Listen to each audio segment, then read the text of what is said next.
ಓಂ ಶಾಂತಿ.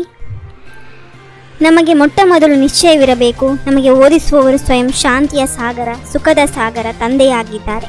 ಯಾವುದೇ ಮನುಷ್ಯರು ಯಾರಿಗೂ ಸುಖ ಶಾಂತಿ ಕೊಡಲು ಸಾಧ್ಯವಿಲ್ಲ. ಒಬ್ಬ ತಂದೆಯ ನೆನಪು ಪಕ್ಕಾ ಆಗಿ ಬಿಡಬೇಕು.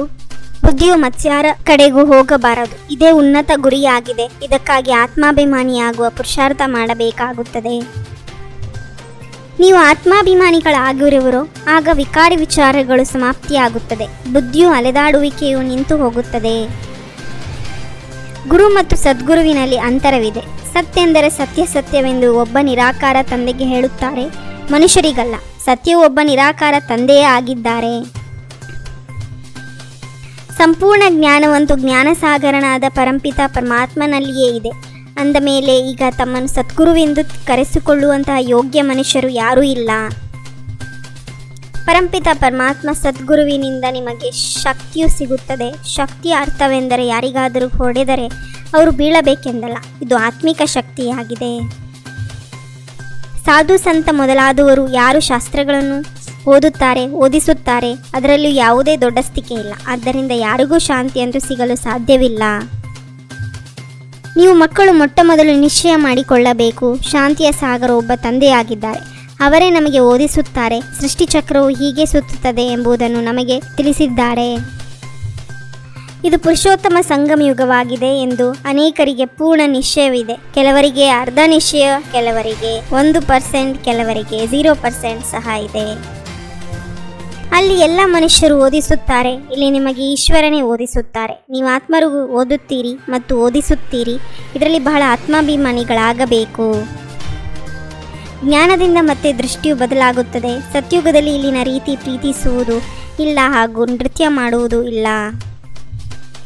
ದೇಹದ ಕಡೆ ದೃಷ್ಟಿಯು ಇರಬಾರದು. ಆ ಕರ್ಮಾತೀತ ಸ್ಥಿತಿಯನ್ನು ಈಗಲೇ ಮಾಡಿಕೊಳ್ಳಬೇಕಾಗಿದೆ. ಇಲ್ಲಿಯವರೆಗೂ ಕೇವಲ ಆತ್ಮವನ್ನೇ ನೋಡುವಂತಹ ಸ್ಥಿತಿ ಬಂದಿಲ್ಲ.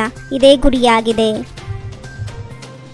ತಂದೆಯು ಹೇಳುತ್ತಾರೆ, ಪರಸ್ಪರ ಆತ್ಮವನ್ನೇ ನೋಡಿ. ಸತ್ಯುಗದಲ್ಲಿಯೂ ನೀವು ಆತ್ಮಾಭಿಮಾನಿ ಆಗುತ್ತೀರಿ. ಅಲ್ಲಂತೂ ರಾವಣ ರಾಜ್ಯವೇ ಇರುವುದಿಲ್ಲ, ವಿಕಾರದ ಮಾತಿರುವುದಿಲ್ಲ. ನಿರ್ವಿಕಾರಿಗಳಾಗಿ ಆಗದಿದ್ದರೆ ಶಿಕ್ಷೆಗಳನ್ನು ಅನುಭವಿಸಬೇಕಾಗುತ್ತದೆ. ಎಲ್ಲ ಲೆಕ್ಕಾಚಾರಗಳನ್ನು ಸಮಾಪ್ತಿ ಮಾಡಬೇಕಾಗುತ್ತದೆ. ಆದರೂ ಪದವಿಯು ಕಡಿಮೆಯಾಗುತ್ತದೆ. ಈಗ ರಾಜಧಾನಿಯು ಸ್ಥಾಪನೆಯಾಗುತ್ತಿದೆ. ಯಾರಿಗೆ ಪೂರ್ಣ ನಿಶ್ಚಯವಿಲ್ಲವೋ ಅವರು ಪೂರ್ಣ ಓದಲು ಸಾಧ್ಯವಿಲ್ಲ, ಪವಿತ್ರವಾಗಲು ಸಾಧ್ಯವಿಲ್ಲ. ಅರ್ಧಕಲ್ಪದ ಪತಿತರು 1 ಜನ್ಮದಲ್ಲಿ 21 ಜನ್ಮಗಳಿಗಾಗಿ ಪಾವನರಾಗುವುದು ಚಿಕ್ಕಮ್ಮನ ಮನೆಯಂತಲ್ಲ. ಸತ್ಯುಗದಲ್ಲಿ ಮಂತ್ರಿಗಳು ಇರುವುದಿಲ್ಲ, ಏಕೆಂದರೆ ತಂದೆಯು ಸಂಪೂರ್ಣ ಜ್ಞಾನಿಗಳನ್ನಾಗಿ ಮಾಡಿಬಿಡುತ್ತಾರೆ. ಅಜ್ಞಾನಿಗಳಿಗೆ ಮಂತ್ರಿಗಳು ಬೇಕಾಗುತ್ತದೆ. ಜ್ಞಾನದಿಂದ ತಮ್ಮ ದೃಷ್ಟಿಯನ್ನು ಪರಿವರ್ತನೆ ಮಾಡಿಕೊಳ್ಳಬೇಕಾಗಿ ಆತ್ಮಾಭಿಮಾನಿಯಾಗಿ ವಿಕಾರಿ ಸಂಕಲ್ಪಗಳನ್ನು ಸಮಾಪ್ತಿ ಮಾಡಿಕೊಳ್ಳಬೇಕು. ಯಾವುದೇ ವಿಕಾರದ ದುರ್ವಾಸನೆ ಇರಬಾರದು. ತಮ್ಮೊಂದಿಗೆ ಕೇಳಿಕೊಳ್ಳಿ, ನಮ್ಮ ಬುದ್ಧಿಯೋಗು ಸ್ಪಷ್ಟವಾಗಿದೆಯೇ? ಒಬ್ಬ ತಂದೆಯ ವಿನಃ ಮತ್ಸ್ಯಾರೂ ನೆನಪಿಗೆ ಬರುವುದಿಲ್ಲವೇ? ಆತ್ಮಾಭಿಮಾನಿ ಆಗುವುದರಲ್ಲಿ ಬಹಳ ಪರಿಶ್ರಮವಿದೆ. ಗಮನವಿರಲಿ, ಮಾಯೆಯು ನಿಶ್ಚಯದಿಂದ ಸ್ವಲ್ಪವೂ ಅಲುಗಾಡಿಸುವಂತಾಗಬಾರದು. ಸೇವಾ ಭಾವದಿಂದ ಸೇವೆ ಮಾಡುತ್ತಾ ಮುಂದುವರಿಯುವ ಮತ್ತು ಮುಂದುವರಿಸುವ ನಿರ್ವಿಘ್ನ ಸೇವಾಧಾರಿ ಭವ. ಸೇವಾಭಾವ ಸಫಲತೆಯನ್ನು ತರಿಸುತ್ತದೆ. ಒಂದು ವೇಳೆ ಅಹಂಭಾವ ಮಿಕ್ಸ್ ಆದರೆ ಪರಿಶ್ರಮವೂ ಸಹ ಹೆಚ್ಚು, ಸಮಯವೂ ಸಹ ಹೆಚ್ಚು ಹಿಡಿಸುತ್ತದೆ ಮತ್ತು ಸ್ವಯಂ ಸಂತುಷ್ಟರೂ ಸಹ ಆಗುವುದಿಲ್ಲ. ಜ್ಞಾನಿತ್ವ ಆತ್ಮ ಅವರಿಗೆ ಆಗಿದ್ದಾರೆ.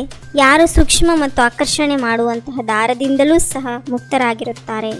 ಓಂ ಶಾಂತಿ. 21 ಜನ್ಮಕ್ಕಾಗಿ 21 ಪರಮಾತ್ಮನ ಮಹಾವಾಕ್ಯವನ್ನು ಆಲಿಸಿ ತಮ್ಮದೇ ಆದಂಥ ಈ ಚಾನೆಲ್ಗೆ ಲೈಕ್ ಮಾಡಿ, ಶೇರ್ ಮಾಡಿ, ಸಬ್ಸ್ಕ್ರೈಬ್ ಆಗುವುದನ್ನು ಮರೆಯಬೇಡಿ. ಓಂ ಶಾಂತಿ.